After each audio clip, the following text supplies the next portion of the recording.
राहिलं. हा ठीक. हा अजून कोणी सांगेल एखादं एक्झाम्पल? खूप एक्झाम्पल आहेत त्याचे, खूप एक्झाम्पल आहेत. IC engine is also open system. Turbine open system. एखाद्या पाईप मधून पाणी फ्लो होते, open system. Human being open system. Then cooker, तुमच्या घरामध्ये असणारा कुकर, मला त्या डिव्हिजन मध्ये कुकर हा क्लोज्ड मध्ये सांगितलं, पण ऍक्च्युअली तो क्लोज मध्ये येत नाही कुकर, बरं का. ज्यावेळेला तो शिट्टी देतो त्यावेळेला वेपरच्या फॉर्म मध्ये पार्टिकल्स बाहेर जातात. ठीक आहे, त्यामुळे त्याला आपल्याला क्लोज मध्ये कुठपर्यंत ठेवता येईल माहिती आहे का? त्याला क्लोज मध्ये जोपर्यंत त्याच्यामधली जे शिट्टी वाजून जे वेपर्स वर जात नाहीत बाहेर, तोपर्यंत त्याला क्लोज म्हणू शकतो. प्रत्येक गोष्टीत थोडंसं टाइम लिमिट आहे. रिलेटेड टू टाइम एनर्जी ही नेहमी काय होत असते, ट्रान्सफर होत असते. अजून कुठले आहेत का बघा?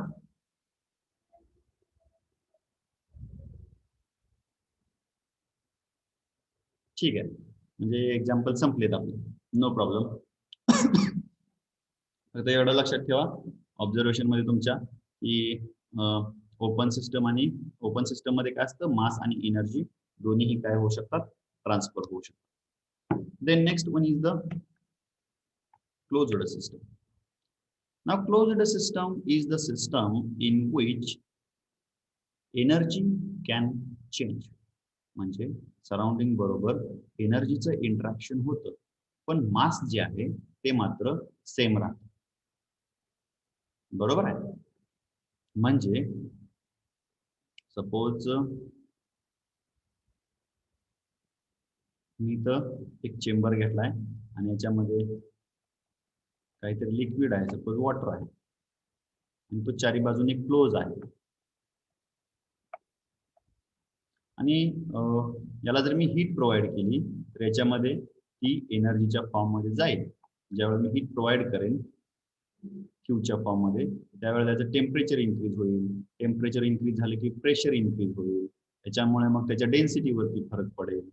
ओके, पण ह्याच्यामध्ये असणारा जो मॅटर आहे, जो काही मास आहे, ओके, तो काय राहील, सेम राहील.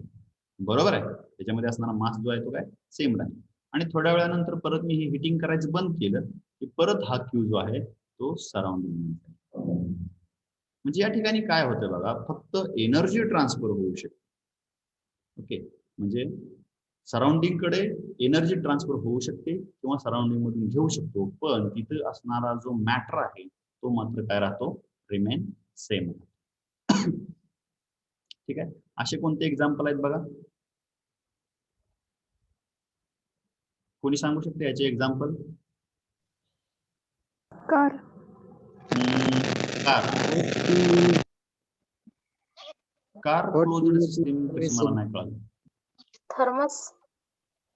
थर्मास मध्ये नाही चेंज होत, एनर्जी पण चेंज होत नाही, त्याच्यासाठी thermos. Closed vessel. Closed vessel. Vessel. ठीक आहे, मी एक उदाहरण सांगतो बघा, त्याच्यावर तुम्हाला बाकीचे उदाहरण. आपली जी चार्जिंग करायची बॅटरी आहे का बघा, लिथियम बॅटरी. हा बॅटरी आपली मोबाईलची बॅटरी कन्सिडर करा. त्याच्यामध्ये आपण एनर्जी ऍड करतो आणि ती एनर्जी परत यूज करतो, पण बॅटरीमध्ये असणारा जो कंटेंट आहे, जो मॅटर आहे, तो काय राहतो, सेम राहतो, असं मला म्हणायचं. सेल. हा, बॅटरीचा सेल आहे, करेक्ट आहे. इलेक्ट्रिक बल्ब, हा बरोबर आहे. त्याच्यामध्ये पण आपण एनर्जी ऍड करतो, परत रिमूव्ह करतो, पण ती सिस्टम जर कन्सिडर केली बल्ब तर तो तसाच राहतो. त्याच्यानंतर जेवढे उदाहरण आपल्याला थोडे जास्त मिळतील तेवढी आपली म्हणजे समजण्याची ऍप्लिकेशन. कार येऊ शकते ना? कसं सांगता तुम्ही कार म्हणजे? कार म्हणजे सर आतमध्ये जर पेट्रोल डिझेल काय टाकलं तर मग ते ऍब्सॉर्ब झालं, मग ते कंटिन्युअसली फ्लो होत राहणार आणि तसंच मग कार तसेच चालत राहणार ना. बरोबर आहे, पण पेट्रोल जे फ्लो होतंय ते पेट्रोल इंजिन मध्ये जाते आणि परत बाहेर पण जाते ना सराउंडिंग मध्ये, म्हणजे मॅटर चेंज होते. जर मॅटर चेंज होत नसला तर पेट्रोल संपलं नसतं गाडीचं. पण सर गाडीच्या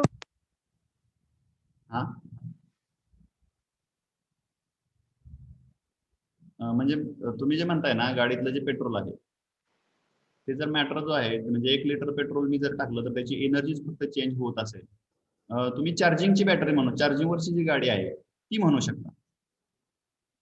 ठीक आहे, ती क्लोज्ड टाइप मध्ये येऊ शकते, ज्या ठिकाणी मॅटर सेम राहायला पाहिजे. solar panel, solar panel, correct. Very nice example. Clothing So- iron. हा Istri. हा, इस्त्री, करेक्ट. Very good example. इस्त्री पण water bottle. Water bottle. Water bottle, correct. जर आपण ते वॉटर बॉटल खोलली नाही, पाणी बाजूला नाही काढलं, त्याला जर सिस्टम कन्सिडर केलं तर ती क्लोज्ड सिस्टम आहे. ठीक आहे. म्हणजे फॉर एक्झाम्पल बघा, तुमचं एक्झाम्पल घेतो मी वॉटर बॉटलचं आणि थोडंसं एक्सप्लेन करतो. जर मी उन्हाळ्याच्या दिवसामध्ये म्हणजे आता जर मी दुकानदाराकडून बॉटल घेतली अशी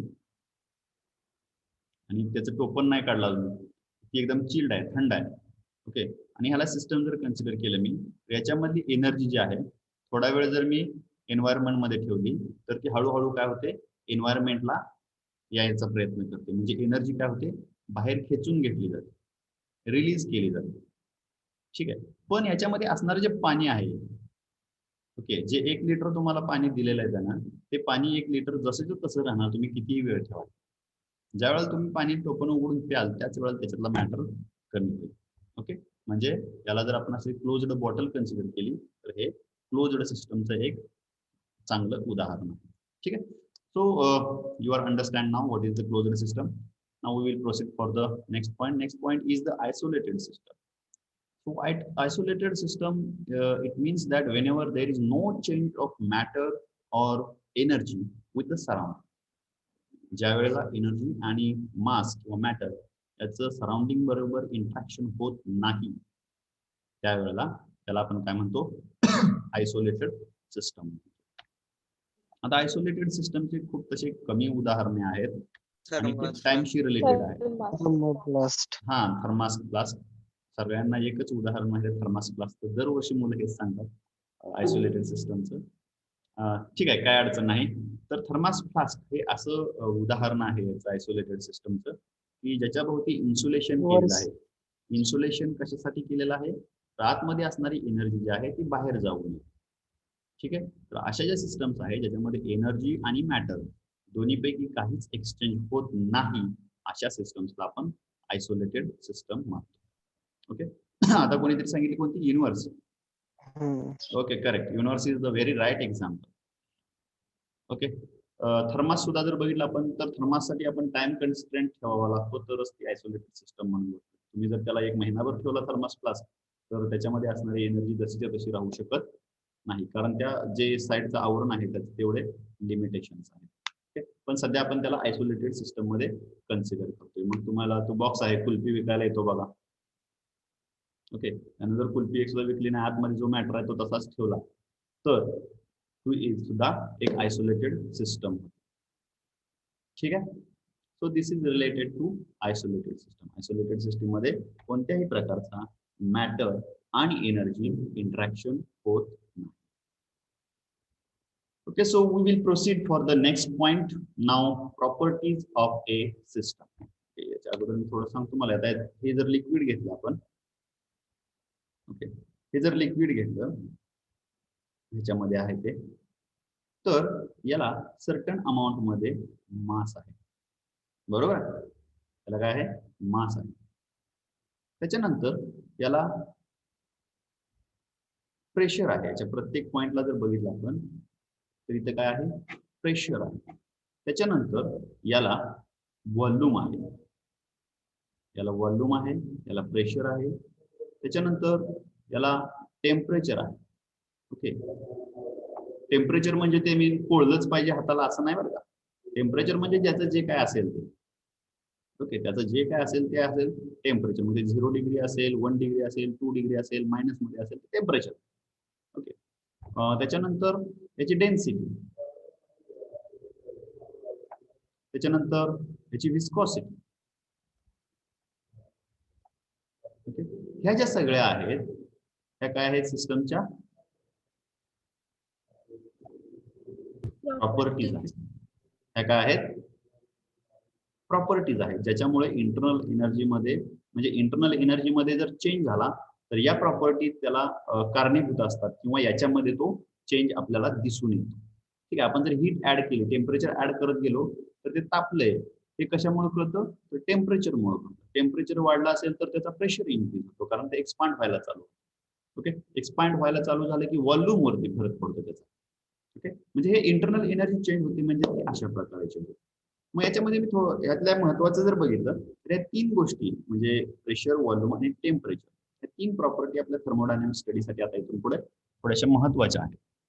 ओके, तर ह्याच्यामधल्या काही ज्या प्रॉपर्टीज आहेत या इंटेन्सिव्ह, तुम्हाला पुढच्या स्लाइड मध्ये दिसतील बघा, त्याचे 2 प्रकार पडतात या प्रॉपर्टीजचे. याच्यावरती आलं तर ते 2 जे प्रकार आहेत ते म्हणजे intensive property and the extensive property. Intensive property and the extensive property. आता पहिल्यांदा एक्सटेन्सिव्ह प्रॉपर्टी सांगतो मी आणि नंतर इंटेन्सिव्ह सांगतो. ठीक आहे, किंवा दोन्ही पण लगेच सांगतोय आता मी. Property which is depend on matter, it is called as the extensive property. It is called as the extensive property.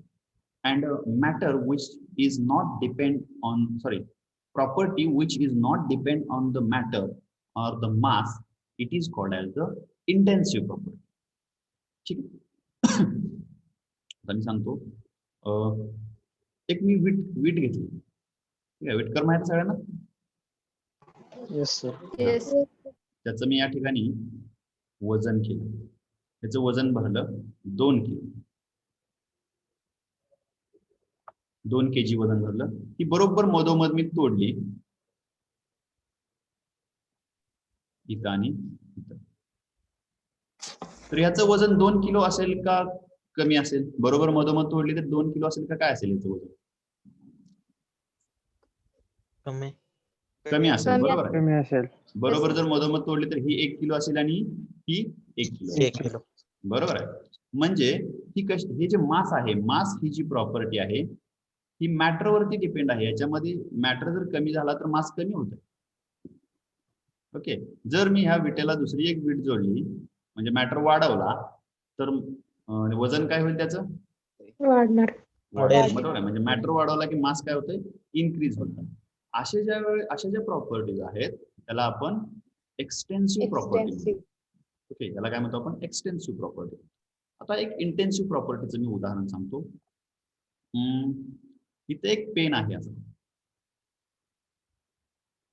बघा बरं का, लक्ष द्या. त्याला एक छोटीशी कॅप आहे. त्याला काय आहे? छोटीशी कॅप आहे. दिसते सर्वांना? Yes, sir. Yes, sir. आता मी काय करतो, याला हीट देतो, सगळ्याला समान हीट देतो. सगळ्याचं तापमान वाढवतो. चांगला चटका बसासारखा हातावर ठेवले की फोड उठला पाहिजे. ठीक आहे, अशा प्रमाणे याला तापवतो मी. आणि हा मेटॅलिक पेन आहे असं लक्षात ठेवा. ह्याची कॅप सुद्धा कशी आहे? मेटॅलिक आहे. मग हा तापवल्यानंतर मी याच्यापासून टोपण बाजूला करतो आणि याची बॉडी बाजूला करतो. ठीक आहे, ही बॉडी आहे आणि हे इकडं याचं टोपण आहे. आता आपल्याला माहित आहे याचा मॅटर जास्त आहे बॉडीचा, याचा मॅटर काय आहे? कमी आहे. बरोबर आहे. याच्यामध्ये मॅटर जास्त आहे आणि याच्यामध्ये मॅटर कमी आहे. जर हा पेन मी ह्या पेनची बॉडी माझ्या तळ हातावरती ठेवली तर काय होईल? फोडेल, चटका बसेल, फोड उठेल. बरोबर आहे. फोड उठेपर्यंत तापवलं म्हणजे फोड उठलाच पाहिजे. ठीक आहे, बरोबर आहे. आणि आणि त्याच्याच जागेवरती मी जर टोपण ठेवलं परत कमी भाजल जरा. कमी पोळेल.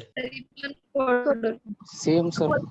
तरी पण पोळणार. तरी पण जरा तरी पण नाही, तेवढंच पोळणार. तेवढंच पोळणार. तेवढं दुसऱ्या हातावर ठेवलं तर तिथं पण फोडच उठला पाहिजे. कारण दोन्हीचं टेम्परेचर काय आहे? सेम आहे. सेम आहे. बरोबर, दोन्हीचं टेम्परेचर काय आहे?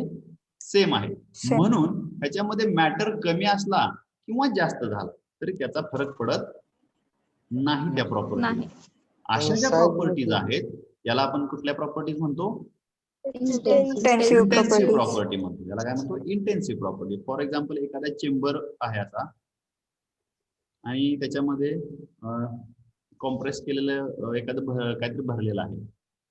गॅस म्हणू आपण किंवा लिक्विड म्हणू, समजण्यासाठी बरं काही. आणि हा याच्यावरती प्रेशर अप्लाय करतोय.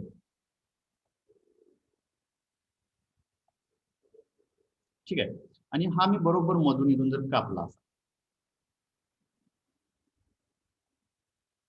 ठीक आहे, आणि हा बाजूला घेतला आणि हा बाजूला घेतला, तर दोन्ही मध्ये जो असणारा प्रेशर आहे तो तेवढाच राहील का कमी होईल? तेवढंच राहील. तेवढाच राहील, बरोबर आहे. म्हणजे प्रेशर ही सुद्धा कशी प्रॉपर्टी आहे? इंटेन्सिव्ह. प्रॉपर्टी. ठीक आहे. आता याच्यामध्ये अजून कुठलं राहिलं? डेन्सिटी. याच्यामध्ये डेन्सिटी समजा एक काढवता येतं, जागा नाही, तुमच्या स्लाइडवर जाता येते बघा. ठीक आहे. इथं सपोज हे पाणी घेतलं, याच्यामध्ये मोठ्या बकेटमध्ये पाणी घेतले मी, ठीक आहे, आणि याची डेन्सिटी आहे 1000. Okay, 1000 litre per metre cube किंवा जे काय असेल ते, मास म्हणजे केजी पर मीटर क्यूब. ठीक आहे, हे ह्याची डेन्सिटी आहे. जर मी याच्यातलं थोडंसं पाणी एका ग्लासमध्ये घेतलं, तर याची जी असणारी डेन्सिटी आहे ती किती असेल? सेम राहील, बरोबर आहे. म्हणजे त्याच, आणि ह्या ग्लास मधलं पाणी परत मी चमच्यामध्ये घेतलं, छोटासा चमचा घेतला आणि त्याच्यामध्ये थोडंसं पाणी घेतलं, तर त्याची डेन्सिटी किती असेल? सेम असेल. म्हणजे मॅटर जर मी कमी कमी करत नेला किंवा वाढवत वाढवत वाढवत नेला, तरी त्याची असणारी डेन्सिटी ही प्रॉपर्टी ही कशी राहते? सेम राहते. त्याची इंटेन्सिटी सेम राहते, म्हणून ही प्रॉपर्टी कशी आहे? Intensive property. समजलं तुम्हाला इंटेन्सिव्ह प्रॉपर्टी आणि extensive property? Okay okay, very good. Sir, हा, ग्रॅव्हिटेशन फोर्स येते का ह्याच्यात? ग्रॅव्हिटेशन फोर्स नाही आपण यात त्या सिस्टम मध्ये कन्सिडर करत नाही. कारण आपण कुठलाही सिस्टमच्या प्रॉपर्टी घेतोय. होतो ना ग्रॅव्हिटेशनल फोर्स. नाही, ग्रॅव्हिटेशनल फोर्स हा प्रेशरच्या अंडर येतो. ठीक आहे, प्रेशर जो आपला खालच्या बाजूला जो आहे तो जास्त असणार आहे ग्रॅव्हिटेशनल फोर्स. त्याच्यामुळे सेपरेट ग्रॅव्हिटी आपण इथं पकडत नाही. त्याच्या ज्या प्रॉपर्टीज आहेत, प्रेशर, टेम्परेचर, व्हॉल्यूम, ह्या अशा पकडतो याच्यामध्ये. ओके. ग्रॅव्हिटी हा एक्सटर्नल फोर्स मध्ये येतो. ठीक आहे, हे समजलं तुम्हाला इंटेन्सिव्ह प्रॉपर्टी, एक्सटेन्सिव्ह प्रॉपर्टी. तर आपण पुढे जाऊ आता. Okay, so will proceed. So this is the intensive property and the extensive properties. तर त्याच्या पुढे आता आहे इक्विलिब्रियम. पण आता 3:58 झाले, ते मला प्रेझेंट घेऊया. Then we will proceed. किती स्टुडंट्स आहेत? 51. जे ॲब्सेंट होतील, 1 मिनिट पेज घेतो मी.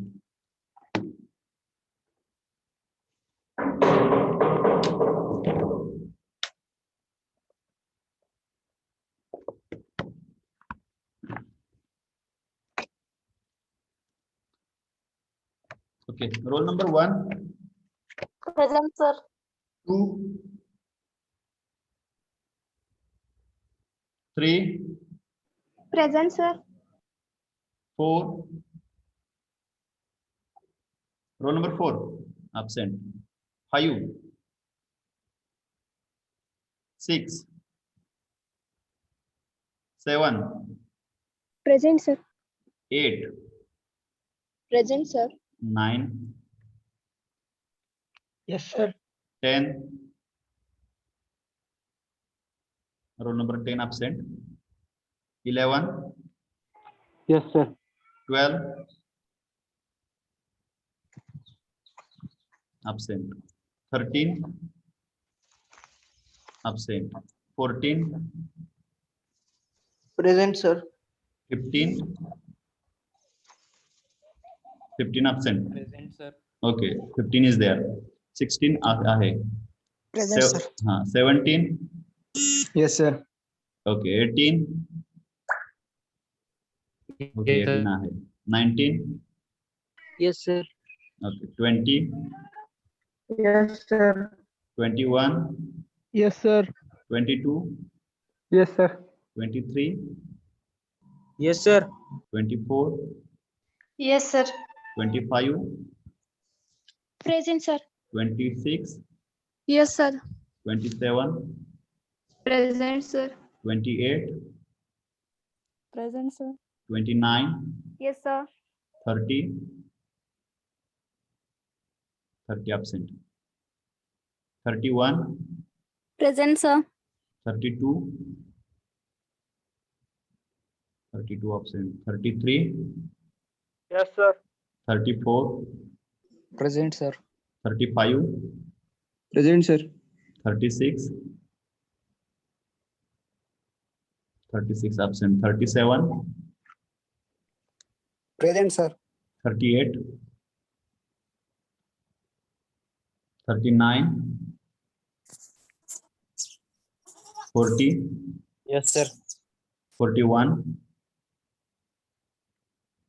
42, Present, sir. 43, 43 absent. 44, Present, sir. 45, Present, sir. 46, Present, sir. 47, Yes, sir. 48, Yes, sir. 49, Yes, sir. 50. Okay, sir. Yes, sir. 51, Present, sir. 52, Yes, sir. 53, Present, sir. 54, Yes, sir. 55, 55 absent. 56, 56 absent. 57, absent. 58, Yes, sir. 59, Yes, sir. 60. Adesh. Okay, 61. Present, sir. Yeah, sir. हाँ ठीक आहे 60 आहे 61 present आहे 62 Present, sir. 63 Yes, sir. 64 Yes, sir. 65 Present, sir. 66 66 absent 67 Yes, sir. Okay 68 68 पर्यंत आहे ना ठीक आहे 1 2 3 4 5 6 7 8 9 10 11 12 13 14 15 16 17 18 19 स्टुडंट्स absent आहेत खूप स्टुडंट्स absent आहेत Sir, हम्म. पहिल्यापासून स्लाइड दाखवा ना, आज जिथं शिकवलं ते. पहिल्यापासून आज जिथं शिकवलं ते स्लाइड दाखवा ना एक बार. का हो? तुम्हाला लिंक पाठवतो मी परत काय काळजी करू नका Okay, sir. लिंक पाठवतो तुम्हाला सगळ्या स्लाइड पीडीएफ नोट्स तुम्हाला मटेरियल देतो मी त्याची काळजी करू नका आणि पहिल्या सुरुवातीला नव्हते त्यांच्यासाठी सांगतो आयएससी फर्स्ट साठी तुम्हाला 2 चॅप्टर आहेत त्याच्यापैकी पहिला आहे तो पंप कॉम्प्रेसर टर्बाइन आणि दुसरा जो आहे तो मॅन्युफॅक्चरिंग प्रोसेस ठीक आहे पीपीटी ची पण लिंक शेअर करा ना सर. ह्याच्या का ह्याच्या पीपीटीची करतो लिंक परत सेंड ठीक आहे येस सर. एमसीक्यू वरती थोडंसं फोकस करा एमसीक्यू वरती फोकस करा सध्या तुम्ही ठीक आहे सर उद्या लेक्चर आहेत का सुट्टी आहे तुम्हाला तशी नोटीस काय आली नसेल ना येईल नोटीस तुम्ही काय काळजी करू नका जर कॉलेज असेल तर नोटीस येईल नसेल तर मग नसेल उद्या संडे हा तेच की संडे आहे जर कॉलेज असेल तर तुम्हाला नोटीस येईल सर मंडेला एक्झामच्या वेळेस मंडेला लेक्चर आहेत का तुमचं शेड्यूल कसं आहे बघितलं का तुम्ही सर 4:30 ते 6:30. हा मग ठीक आहे त्या दिवशी तुमचे लेक्चर कंटिन्यू चालू राहणार त्याच्यानंतर तुमच्या एक्झाम्स असणार लेक्चर बंद होत नाही तुमचे एक सुद्धा सिलेबस कव्हर होण्यासाठी तुमचं कुठलेही लेक्चर बुडवले जाणार नाही शक्यतो सगळे लेक्चर तुम्हाला अटेंड करायचे आहेत आणि त्याच्यानंतर तुमच्या एक्झाम्स होतील ठीक आहे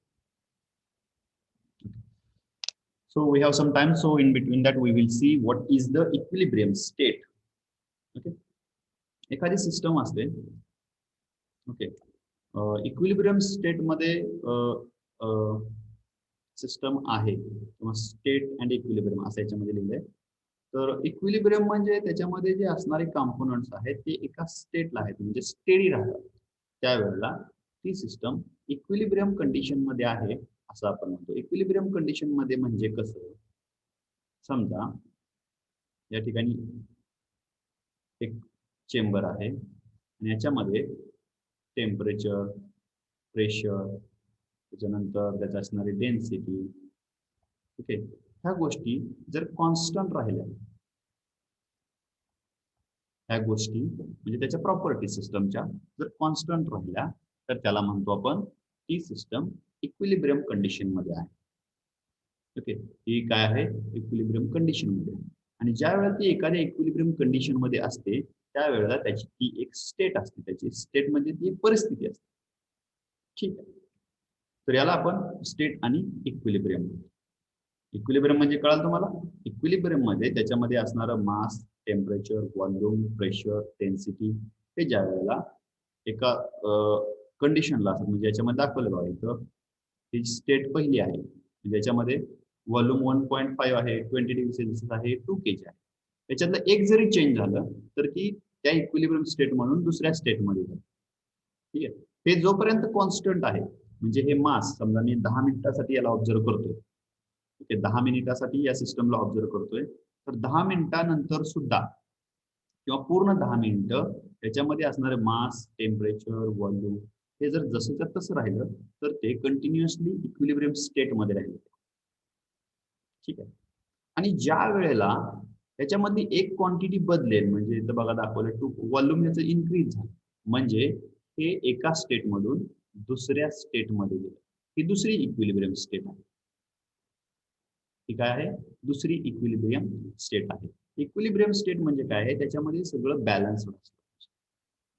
ठीक आहे, मग त्याच्यानुसार वेगवेगळे प्रकार आहेत. थर्मल इक्विलिब्रियम आहे, मेकॅनिकल इक्विलिब्रियम आहे, फेज इक्विलिब्रियम आहे. फेज इक्विलिब्रियम एवढं जास्त कोण केमिकलमध्ये, केमिस्ट्रीमध्ये जास्त बघितलं जातं. केमिकल इक्विलिब्रियम त्या दृष्टीने बघितलं जातं. मग ह्याच्यामध्ये पुढे येईलच आपल्याला पाथ फंक्शन वगैरे सगळं. आता बघा,